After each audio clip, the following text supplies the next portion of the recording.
everyone. Hello everyone. Maayong udto diha good evening or good morning sa other side of the world. So hi there, it's Luisa Indiano. Currently living here in Sydney, Australia, pero originally from Leyte, Philippines. So again, sa mga Bisaya diha, kumusta? I am a wife and a passionate assistant nurse. I'm a proud digital business owner for more than 4 years na jud, guys. There is a business, part-time ko, pero sa akong nursing, casual ko dere. So, again, to answer that question, sir, what was the first positive change you noticed outside of income? Before, Jud, no, I ever earned a single dollar in this business. Siguro the first positive change I noticed was my mindset, Jud. Kaya when I started, I wasn't really in a good place mentally, no? So I was really overwhelmed with life, stressed with work, grabe ka exhausted and carrying so much negativity because of everything happening in my life and as well as my within your surroundings ba. So I remember na halos ranang drama sa akong life ako i-post sa Facebook. So ginawa ko family, away sa friends. Bisa getting relationship, right? So but away sa friends anyway, moral jud ko kanang na ADHD yan tungtungura ba. But I realized nga kung gusto jud di ay nako ang change is I have to change my mindset first from being negative to positive.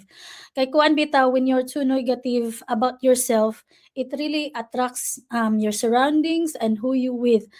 Mao na nga murag makahinuklog ko this time ha, ako lang jud i-relate sa akong personal life na mo dito nga sa una mga previous relationship na ako dili jud tarong mga kuan ba.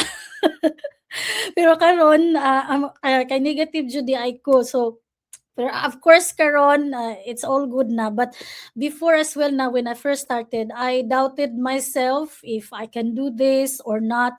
But now I really believe in this business and mostly I believe in myself, Jud. So the confidence follows, Jud, after having a positive mindset. And as well as now, the business didn't just give me income, but it also helped me rebuild my thinking and my confidence and also my outlook on life. So mostly positive na jud. Kung naa may mga kanang kakulian rarely na jud, but mostly positive kay kini nga mga business partners diri guys, mao jud na murag mo pull in jud nimo nga to become positive. Bisag usahay jud nga na jud mga negative, but mostly positive jud mi dire.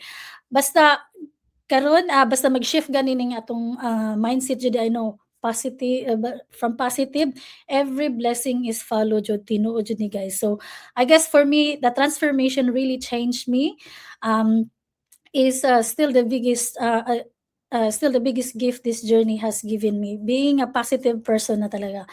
Maura sa tuya ko, sir. Thank you very much. Back to you. Thank you. Okay, thank you so much.